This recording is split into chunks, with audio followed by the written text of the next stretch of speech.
So much to unpack in that song. I think every line of singing you can really analyze, but two very different stagings, which Philip will talk about. But I think this really sets up Judas as sort of a rational, kind of moderate kind of character. Like he wants everything to be controlled and contained. He doesn't want Jesus to do anything rash or bold. He wants Jesus to be almost kind of like this, politician or something who plays by the rules and who does everything the right way. And he really, in some ways, is kind of relatable, because I think sometimes we almost treat Christianity and Jesus' message in the same sort of way, that we are constantly wanting to box it in and hide it and really treat it like something that maybe we're even a bit afraid of. I think the first staging is kind of interesting because Judas is quite far away, and the second one, Judas is right in Jesus' face for most of it. So how do you think those two filmings are? How could you possibly analyze the two filmings there? Yeah, it's sort of a question of how close was Judas to Jesus, actually. He says in the actual script, I've been your right-hand man all along. Now, is he, just imagining that, or is that true? I think the second version tries to actually present at least a little bit of that he could at least be tricked a bit into that degree. If he was or not is a bigger question, but it seems to present that he's not in the next few songs. But one of the interesting things is the distance that is created. It's immediately creating this distance with the first one between Jesus and Judas.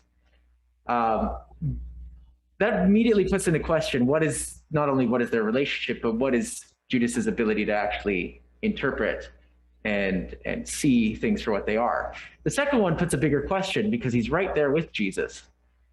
He's right there beside him. He's struggling with him.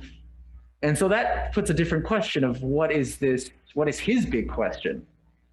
Well, about halfway through the song, he basically, the reason why he's so upset with Jesus is that he says he thinks Jesus is starting to believe the things that are said about him, right, that he really is the Son of God. So in some ways you could almost say that Judas essentially denies that Christ is divine, that he's, sure, and that becomes more apparent through the rest of the songs, where he's, constantly saying, you're just a man, you're nothing special, but why am I so obsessed with you if you're just a man? So right away, that's, apparent that. And Judas sort of believes that he can see clearer now. Like that's what the whole song sort of starts out with, which immediately puts into question, can he? But the whole thing is that he believes he can see where Judas and the other disciples can't. He's sort of been disillusioned, where he believes they live in an illusion. And the whole song ends with, it's all gone sour. Now, is it all gone sour, or is it gone sour for him? That's a bit of the question that it presents, because it is his perspective, but we can even see from the rest of it, is that really true? And so I believe that Tim is actually introducing a common writer's trope of the untrustworthy narrator, or the questionable narrator. Is this someone whose testimony we can really trust? Because oftentimes an untrustworthy narrator is challenging us to keep questioning what we're seeing, challenging us to keep digging deeper. What do we believe? How do we want to dig into it? That's something that Tim Rice definitely makes apparent with what he's written, is because if you watch the whole musical, it's not really clear that Tim Rice wants to present Jesus as the Son of God. And for example, Jesus doesn't do any miracles in the musical. He's constantly doubting himself. Tim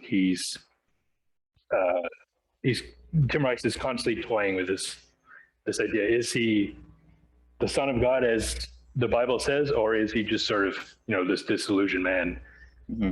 So right away, Judas kind of sets that up in this song. And the two most relatable characters, Mary and Judas, are continuously asking questions. you'll see through a lot of their most famous songs, questions are pertinent in each one of them.